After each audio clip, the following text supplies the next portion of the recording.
New Thought Media Network. We are a global broadcast network of positive music, media, and entertainment, inspiring humanity's evolution along the journey of enlightenment and creating a world of love, peace, empowerment, and prosperity for all. New Thought Media Network. Positively inspiring.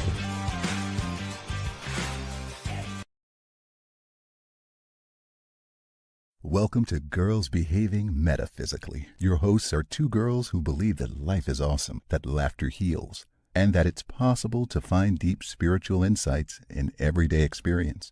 Here come the girls. It's more than practical. Here come the girls. Way more than merely factual. If you want to know the secrets of a life that's free, listen to Girls Behaving Metaphysically.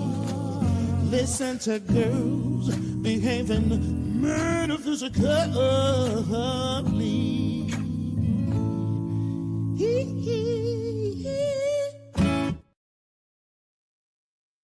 Hello, hello, hello. Good morning, Australia. You're muted somehow. We can't hear you. But what I know is that we are Girls Behaving Metaphysically, and I am Robyn Rice Olmsted. And that is my partner, Natasha Wilson, who is a doctor and is in Australia and maybe has sound now, but no, her lips are moving and there is... I hear you. Oh, no, I don't. I just hear an echo of me. So I'm not hearing you, but you're hearing me? So Hello? Can you hear me? I can hear you now. Okay. So I don't know what's going on. I got a new computer and it's like it's doing these things on my phone, on my iPhones, and I don't really know what they mean. It's like somehow Well, welcome to our show today, because that is really the topic of the show. I don't know what's going on. That seems to be the general state of the world these days. So I think it's perfect that you would make this kind of an entrance. But what I know is we're going to talk about what's going on, and we would love to have you join us. So please feel free to put your name and where you're calling from, where you're coming in from on the chat. And while this show is pre-recorded, we will definitely answer you. If you put something in there, we'll get it back to you. So we'd love to have you participate. So, as I said, we're pre-recording today, and we're talking about what's going on in the world and what we know about it, which I don't know about you, but what I've learned is I'm safest if I just admit the hard, cold truth that I know nothing. It's just easier that way.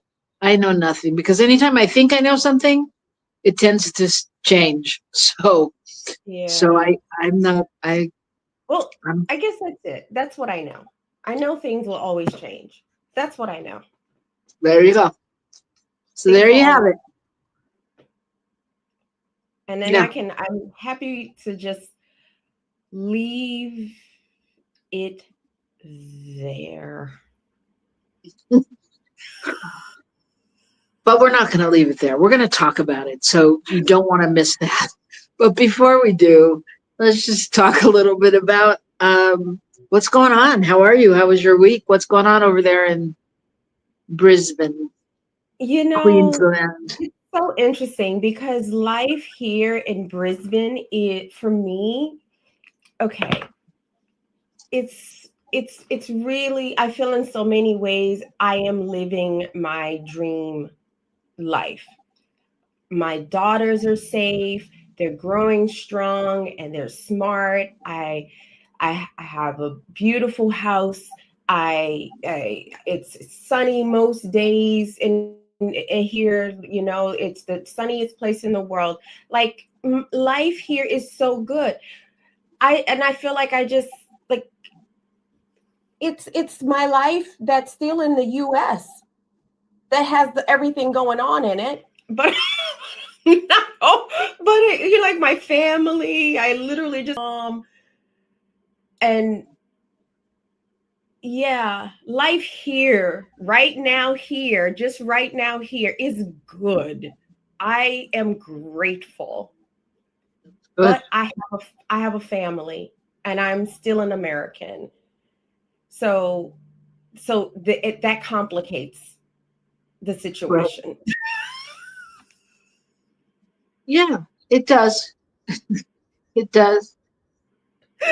So whether it's I'm checking in on the news in the US or I'm checking in with my people, my family, like it's like that's where the complexities, all the complications rise to the surface. Otherwise, my life feels pretty simple these days. Yeah, Oh, I think that's really interesting. I think that's really interesting because, well, I guess we'll talk about this. So I won't even ask you now. But okay. I just think it's interesting how, I don't know, how our lives are so, and it's not just your life because you moved to out of the United States, but our lives are so spread out in so many different arenas now, and so many different pockets of the world. At least that's true for me. And I know for a lot of people, you know, it's just, I don't know. It's interesting. It It's is interesting. interesting. Well, I'll tell you nothing. I had an allergic reaction to something, and I don't really like most of the swelling has gone down except in my lips. And so, I mean, it's gone down a lot in my lips, the swelling of like whatever, because I had to take, so anyways, I had to take an antihistamine. But now I'm just like, what can I do to keep my lips this size? Say that again. I had an allergic reaction to something, right? Right. And so I had to take antihistamine, and all the swelling has gone down, not completely, but Oh, like the swelling in my lips it's gone. That they were so much swole. But now, like, but it hasn't gone down complete. But now I'm like, what can I do to keep my lips like this? Like, what allergy can I rub here? that's funny. I know. I just needed some comedic relief. God. Okay. Well, where us metaphysical girls and boys go when we need some relief is to that deck of cards. So I hear you have a new deck that I do. I'm excited to see what it has to say. It's the Sufi tarot deck. So it's a tarot deck, but no matter what card we pull, so anyways, it's going to have a Sufi sort of interpretation of the card. And I'm just going to read from the book though, because I just think like it's just so beautifully written and the cards are so beautiful and just reminds me of when I was studying the Sufi tradition. There was a time in my life when I wanted to like move to Turkey to study with the whirling dervishes. Like, Wow. I was so inspired. They came to I went to the Chaplaincy Institute of Maine. I was studying there, and we had one of our guest lecturers is a Sufi practitioner and a whirling dervish, and we participated and learned how to whirl. And I had one of the most ecstatic spiritual experiences. And yeah, I was like, I'm moving to Turkey. You know how I go. I do know how you move. I do know how you move. I love it. I love. So anyways, I got this tarot deck. It's really beautiful. Everything. It's so far. It's just so beautiful. Anyways, so, and I love Rumi. Like I keep Rumi's poetry very handy. Like very handy all the time. Okay, so I'm shuffling. You just tell me when to stop. All right. So this is our card pull of the week where we sort of just hold our attention and see what the card has to say and how it's been playing out in our week, our lives, or what's needed to be looked at. Stop now. Stop there. That's how I stopped. So now I gotta choose. I stopped like this. So I think this is the card that wants to be pulled. So I'm gonna pull that one. All right. And my camera's located in a different place because anyways, whatever. Okay, fine. So this is Malika of Coins. So let me just, so this, it's a Pentacles. I do know that. So let me find the Malika of, so it's a Queen of Pentacles, basically. So that's I like that. I like Pentacles mostly. Give me 1 second. Let me find it. Okay. Read. Sure. So we know that Pentacles are about like material life, our material reality. It can be about money, our bodies. So anything that's about material reality. And Malika, who in this case, let me show you the card, I guess, this is the Queen of beautiful. Queen of Pentacles. So I just need to, okay, here we go, 137. Find it, because I'm just going to read. I don't want to do my interpretation. I just want to read. Okay. And for the words are small, so just bear with me. All right. Yep. Okay. So, yep. Like I said, the element earth connected with like the physical world. All right. So. Okay.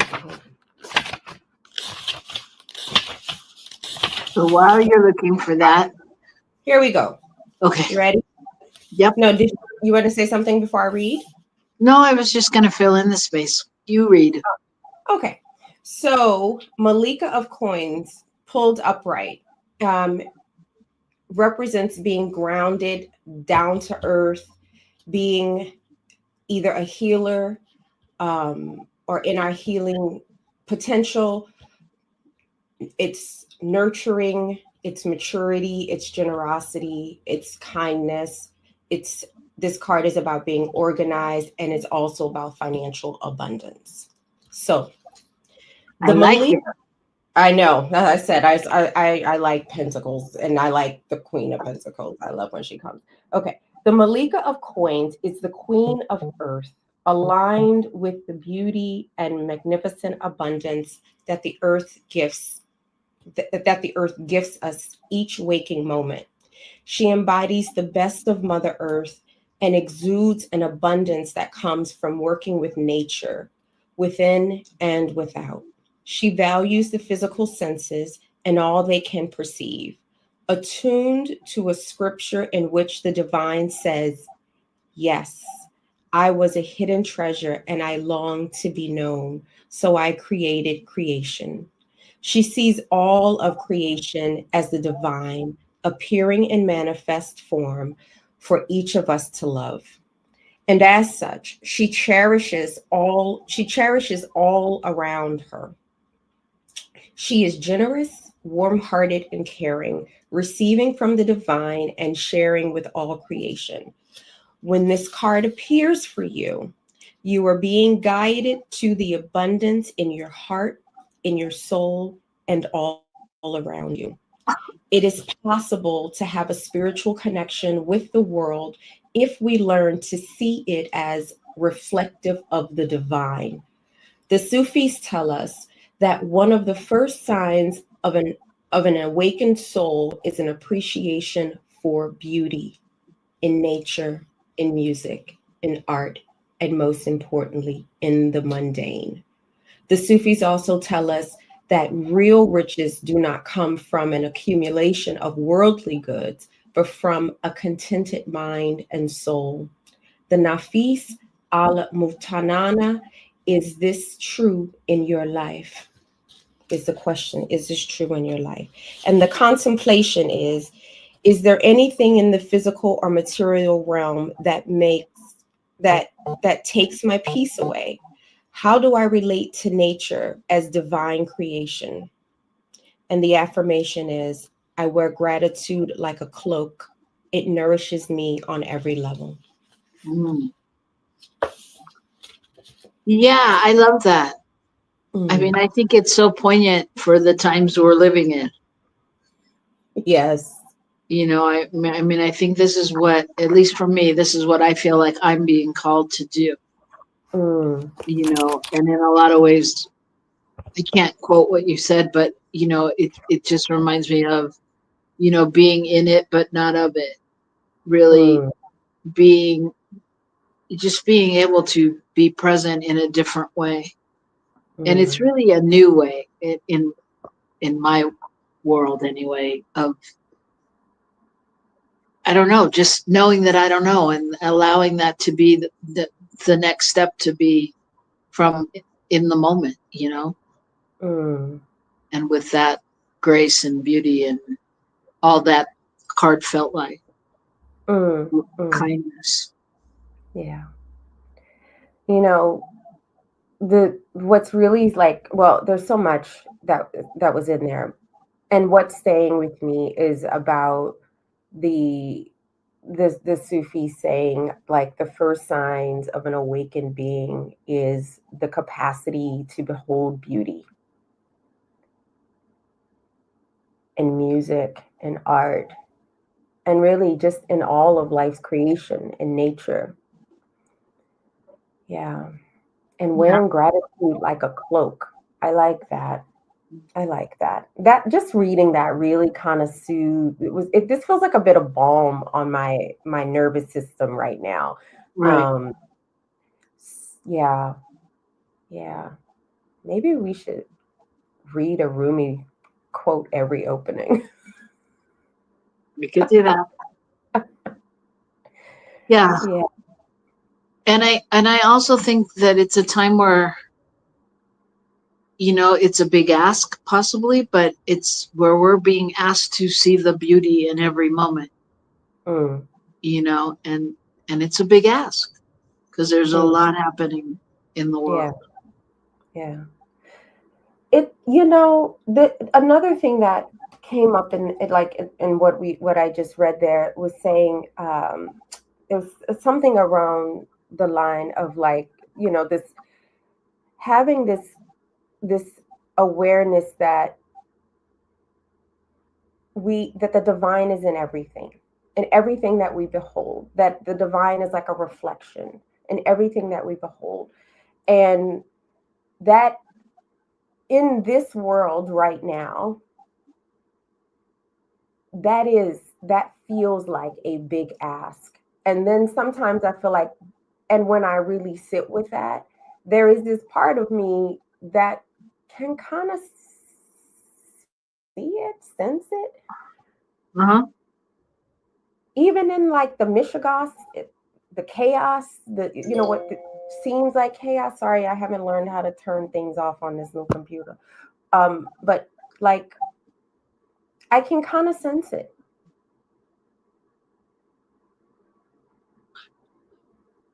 Yeah.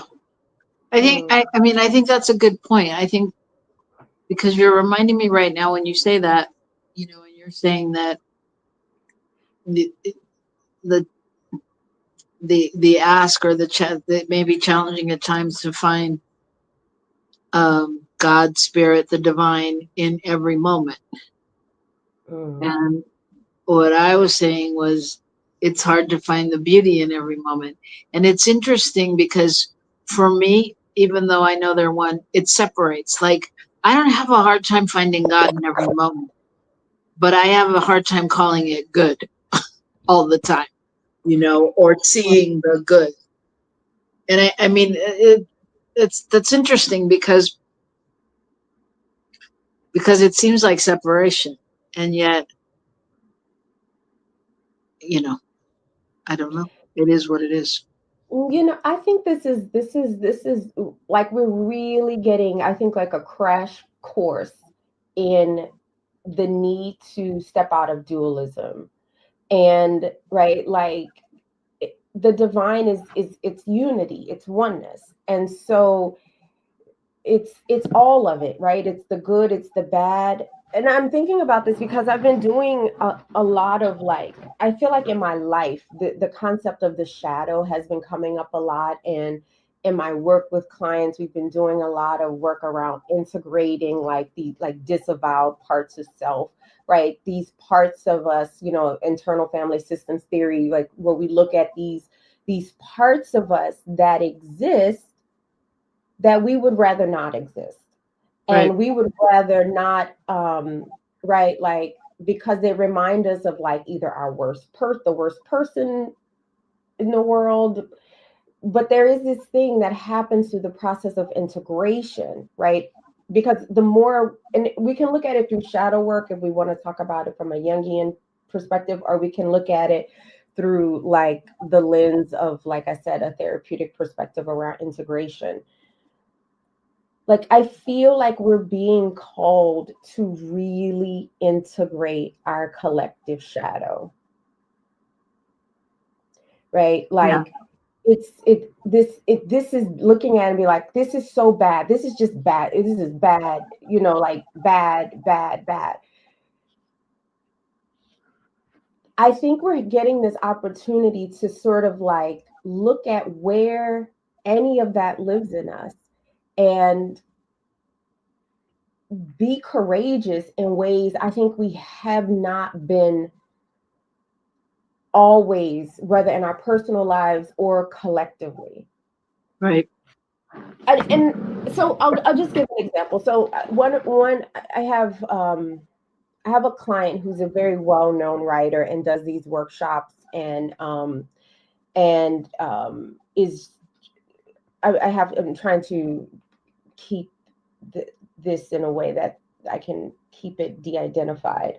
But anyways, my client gave lots of people go to the workshops that they do, and there was a participant at one of the workshops. It was a writing workshop, and the my client um, starts all of their workshops off by asking people like, how do they want to be identified, right, in terms of like their pronouns and this sort of thing. And my client writes about pretty heavy topics, and but anyways, in my client's attempt to ground the workshop in an inclusive, like as an inclusive space, one of the participants just got really rattled, um, and got rattled around very early on around questions of like privilege, and acknowledging people's gender, gender pronoun or gender identity. Mhm. And I guess I'm saying this because the way that the person like stormed out of the workshop was saying, well, I guess this is not the right space. This is not the right place for me. Right. And you know, my reflection of that was,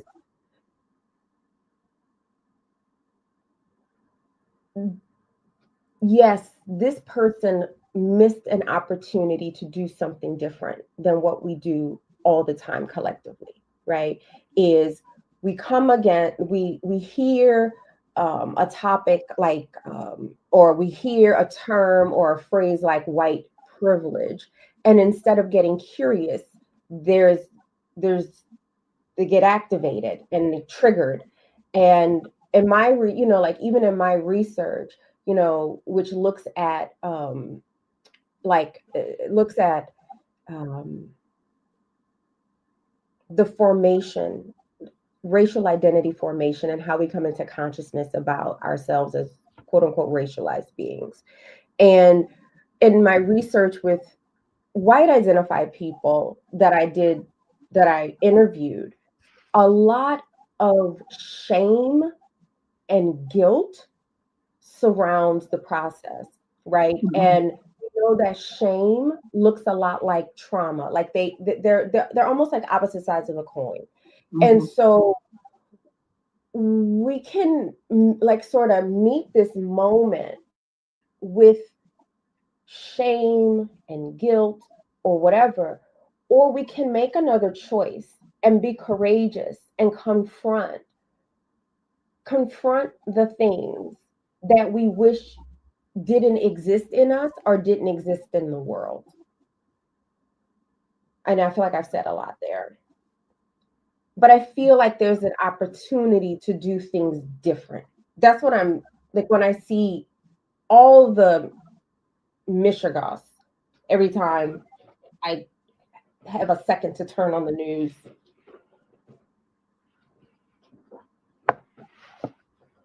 Yeah.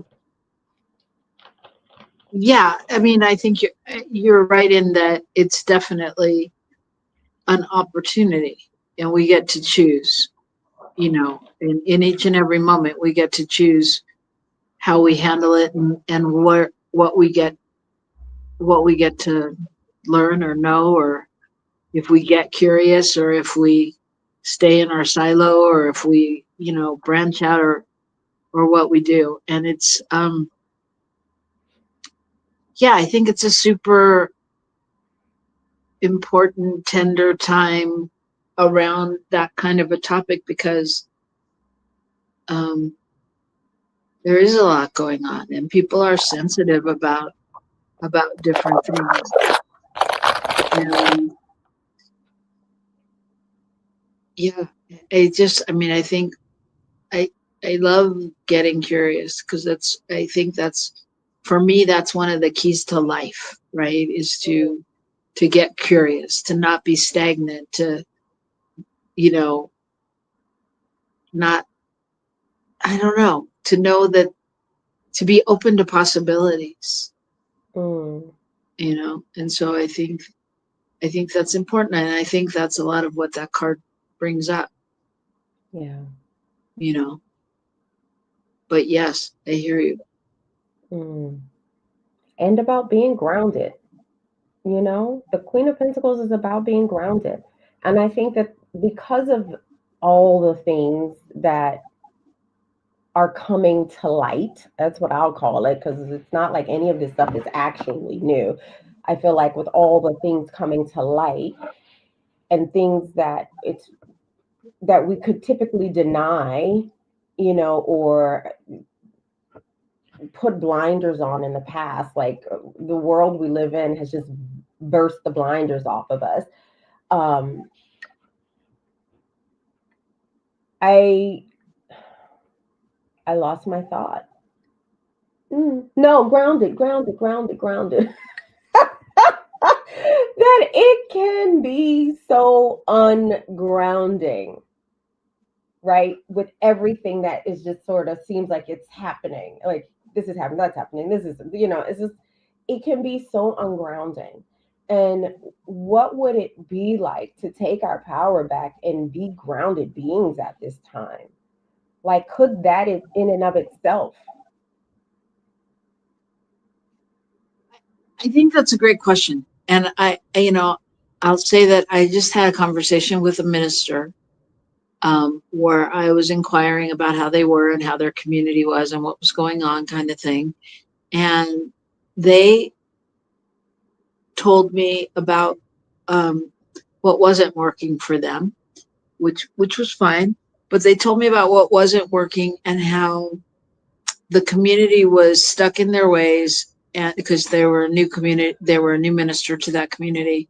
Community was stuck in their ways, and that they only wanted certain classes. And this minister is science of mind, grown up science of mind as a kid, science of mind, and she said they want classes in astrology and in I don't know. She named all kinds of new age type things, and it was so interesting to me, because she was like, no, that's not what they're getting. We're doing science of mind. And it really brought up for me, like, what isn't science of mind? Why can you not adapt and move with the community to what they want and teach science of mind via those channels. Like, why not get curious about what your community wants and needs and is asking for, and really be able to find that inroad? Because isn't that what we're trying to do in life? Like, we're talking about how this person in that country and doesn't get along with that country and this person and that. And like, it's that place where if we could just get curious and be open and open to a new possibility, that we could really arrive at some new place. Like we talked last week at our conference about new thought, and we were calling it old new thought, going, what is being called forth now? Great. Ernest was magnificent and wonderful, and everybody else, and Michael Beckwith is fantastic and all of that. But what is being called for the next generation? Because Ernest didn't have social media and a computer. We're in a different time zone. And what do people, younger people want to know about, or what's going to really serve them in the future? And I think that's part of the answer, that you said. I think being able to get curious and truly allow all paths to lead to one. Yeah. Not go, yeah, but that one isn't right. And no, that one, not like that. And, really be able to open up to that. Yeah, I think it requires whatever the fear is of what's unknown and what's new to be met with love. And if you can't meet whatever the fear is with love, then can you meet it with curiosity, right?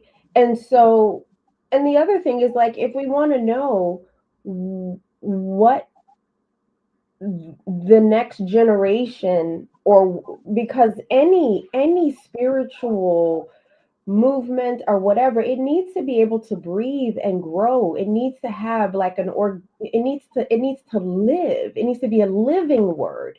And so you can't have a living word if you don't have young people involved, if it's not a multi-generational effort, if there's only an old guard.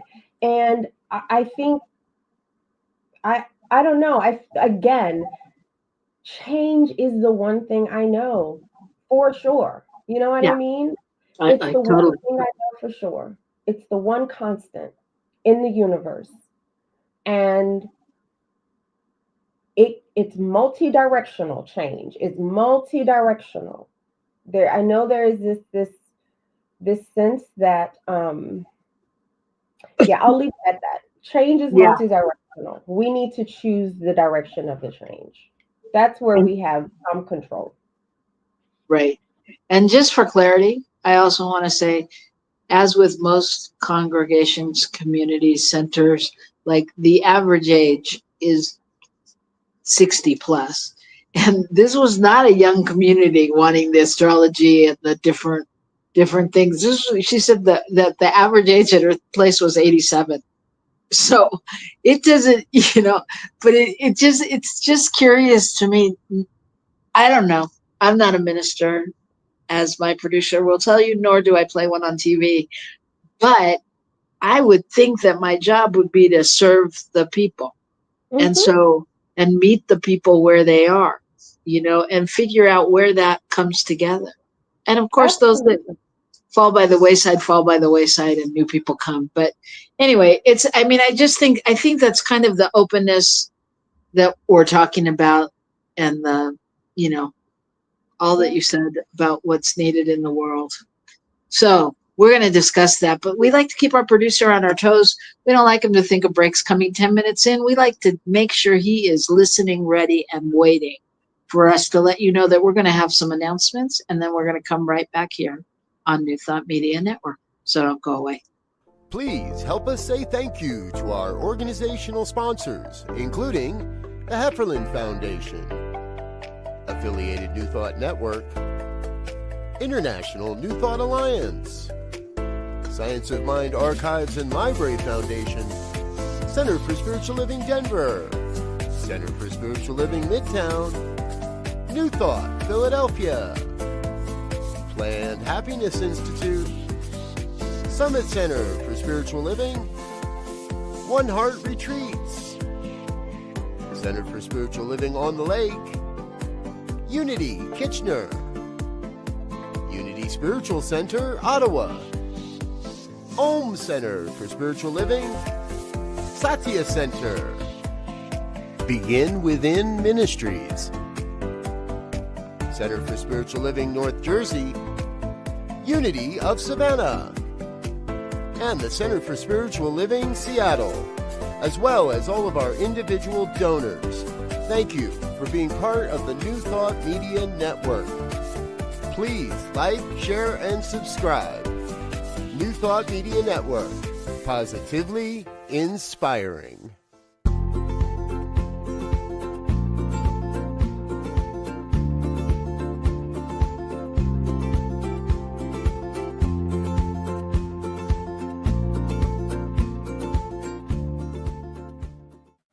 Well, hello there. This is Dr. Sydney Steen. I am the Senior Minister and Spiritual Leader of the North Hollywood Church of Religious Science. We are a oneness center for spiritual living. And I just want to invite you to something that I think is really, really special. In October, from the 6th to the 10th, at Unity Village in Lee Summit, Missouri, the affiliated New Thought Network will be hosting the most wonderful retreat. This will serve your soul. It will lift your heart. And oh my goodness, I want to call it an advance. So come hear wonderful speakers like Martha Creek, Sonny Cantrell, and the music will be off the hook with Ricky Byers. There will be so much there to support your soul. I hope that you will join us. You can go to antn.org. That's antn.org. You can get all the information. You can sign up. You can use a credit card, and it is safe and secure, and I hope to see you there. Have a blessed day.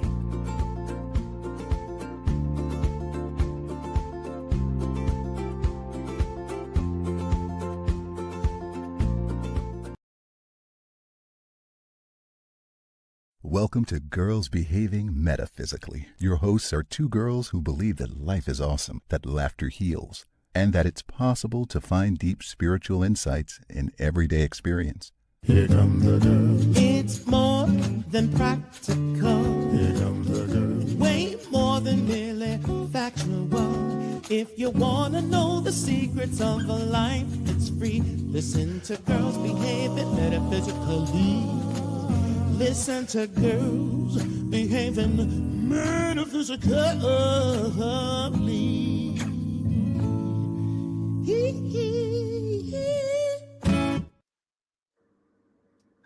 Welcome back to Girls Behaving Metaphysically. I am Robyn Rice Olmsted. And I am Dr. Natasha Wilson, hoping you can hear me because I got that strange message again on my phone. You're good. You're all good. And that was our theme song by Ray Davis. Just want to give him some credit. Fantastic musical inspiration, talented, just a lovely, lovely man. So, our topic today, we're going off of what's going on here in the United States of America, which is, I don't know that we can put one title on it, but I think that the topic that got us started was free speech, and there's much that comes off of that. But this is a week where there's been Jimmy Kimmel taken off the air, Jimmy Kimmel put back on the air, and all the things in between, and everybody's views and things. So we thought we should talk about what's going on. So, what's going on? Yeah. I don't know. I said at the beginning that the only thing I know is that change is happening. Yeah. Change always will happen. And I followed, because we don't get Jimmy Kimmel here in Australia, but of course I follow the U.S. Media, and yeah, it's just that everything is like out in the open now. I feel like if I have to think, when we think about the question, what's going on, I feel like things that used to be able to have some plausible deniability, whether it's like, oh, is there institutional racism happening? Is there sexism happening? Is there censorship happening? It's like everything is in the open now. Like nothing is like, it's like nothing's hidden anymore. So I feel like if we like, so if there's anything that's going on, I feel like that's what's going on. Everything, there's no more plausible deniability. And so now it's like, now we have these choice points. And so the thing with Jimmy Kimmel, although like, again, we don't get Jimmy Kimmel here in Australia, but so I watch the media, or the media that I consume and the news that I watch is mostly independent media, and it's mostly based in the US. So of course I heard about the Jimmy Kimmel thing, but what was so amazing is like, as I was looking at like the comment section in those like independent news sources that I follow, there were people in the comments from all over the world, including Australia. And we were like, oh, fine, we're canceling our Disney Plus. We don't have Hulu here, but we're canceling Disney Plus. So like there was this whole big thing. Everybody here in Australia started canceling Disney Plus. Right. And like it's had a global effect. You know? Well, which begs, I mean, yes. And for me, that begs the question, like, is free speech a Western idea or a universal global human right?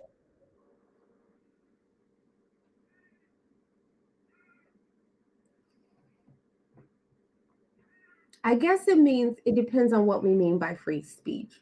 And like the way I think of free speech, I think of it as a global universal human right. And if it's not, I believe it should be. And I don't even use the word should that often. Right. Like we come here as souls to express, not to be policed and monitored and like that. We come here to be free. Like that's what we come to planet for, to explore. And how do we explore and express our gifts? Like if we have a limited range of speech?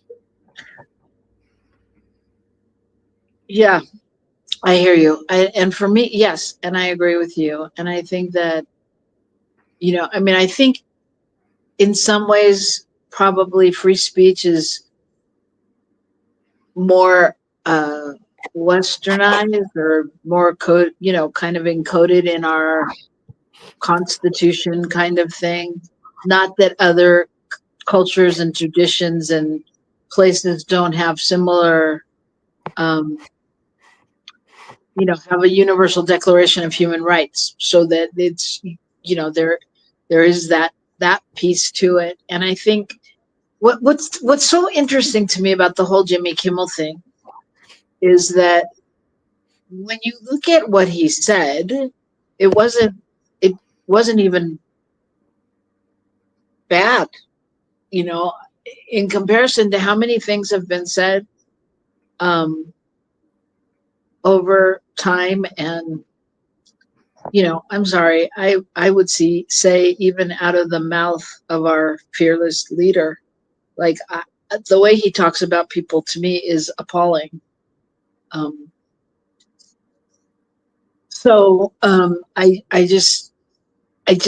It's like, it's interesting to go, well, who's making these rules and when does it all of a sudden it get pulled? You know what I'm saying? Yeah, I think that, again, the hypocrisy is so, it's just there. Like everything, you know what I mean? Like, I'm like, there's no more plausible deniability. There is hypocrisy, right? So like we're seeing like, yeah, free speech, what it really means or how it's been practiced is like free speech for those with power. Right? So we're seeing it, right? We're seeing it. Like many people, I don't know, people, like if you're from a community that is, I don't know, what's the term now, BIPOC, you know, like if you're from a community of color, or you, like, Right. we always knew that there was a deep relativity and asymmetry in terms of how constitutional rights have been exercised.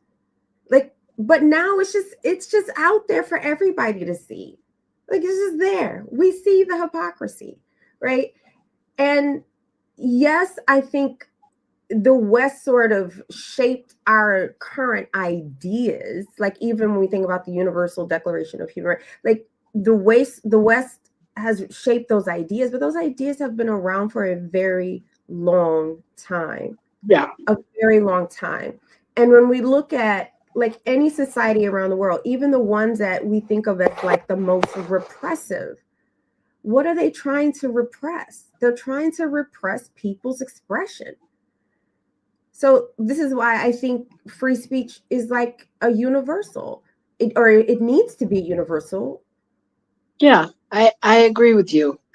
And you know, as we well know, that doesn't happen in every country in that way, which is, you know, it's just a sign of where they are. But it leads me to ask like a question, and I think you touched on the answer, but do you think that we have more freedom to speak now than 20 years ago, or what do you think?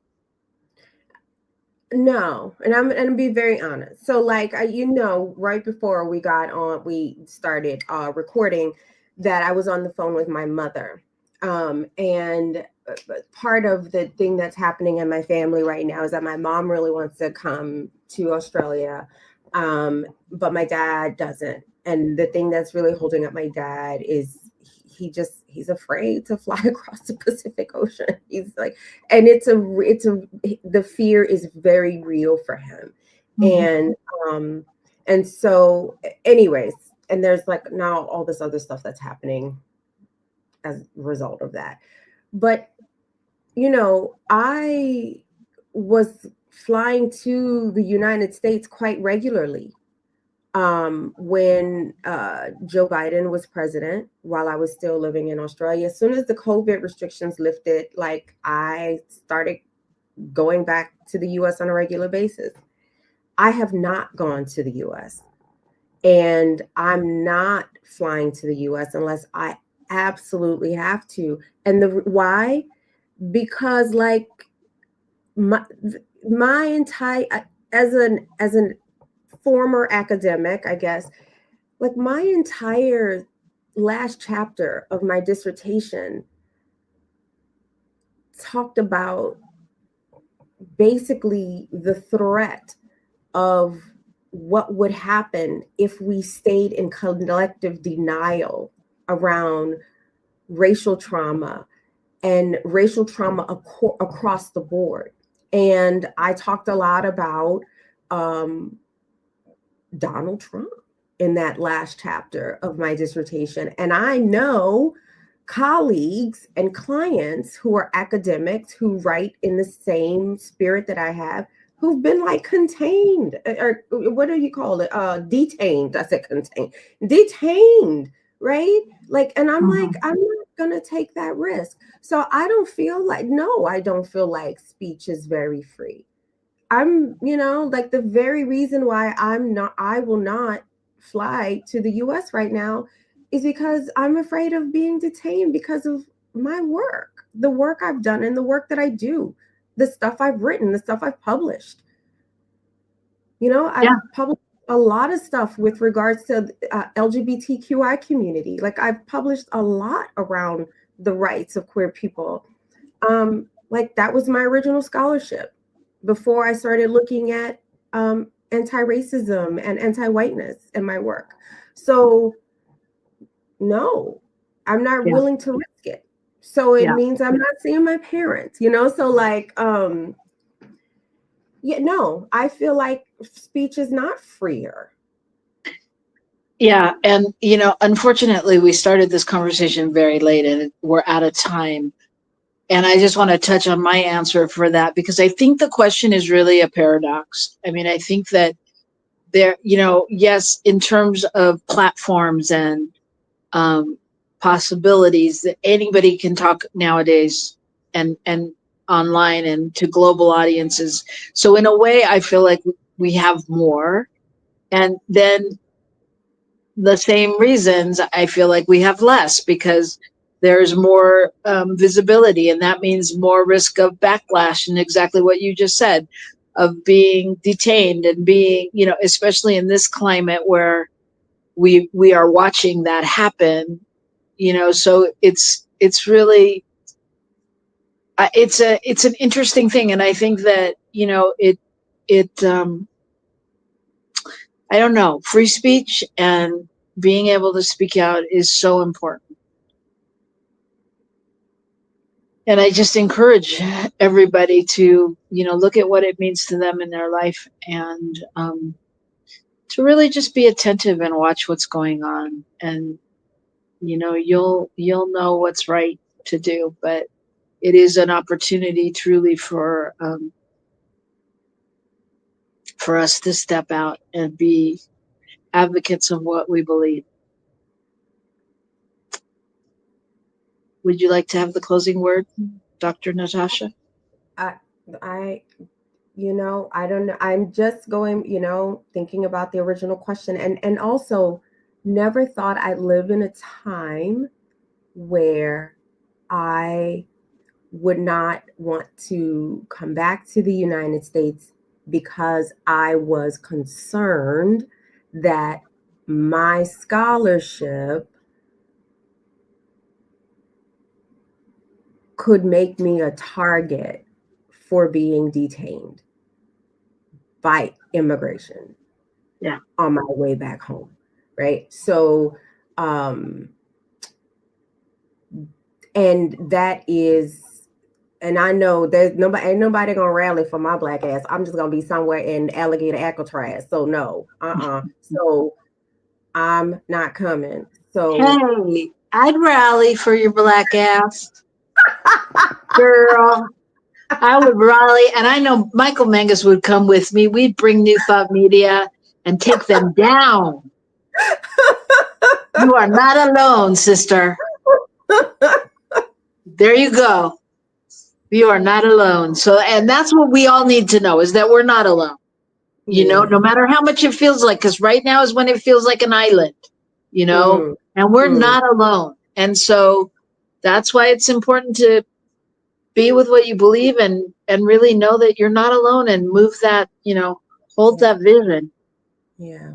Well, you know, and can we use this time to make courageous choices, not dangerous choices, you know, not choices that put us, you know, purposely at risk. But what kind of choice can we make in our individuated lives, right? Girl, courageous choice can be canceling your Disney Plus. It doesn't have to be huge. I mean, that's a courageous choice, especially if you have kids. Especially because when I told my daughter, my youngest daughter, like, she didn't really get what that meant. But when the subscription time ran out, and then she couldn't like sign into her profile on Disney Plus, she had a meltdown. I was like, "Look, we still have Netflix." It's true. Change is going to require change. So I applaud you as a parent for sticking to your ground, and that I encourage everyone to do that. And we applaud you for listening to us, and we love you, and we'll see you next week. Yes. True. Yes. Sending love, sending blessings out to the whole world, especially to your dad, knowing that wherever he is, he is safe. And if he decides to journey, it's a safe journey. Yeah. So All right, everybody. So thank you for listening, and we will see you next week.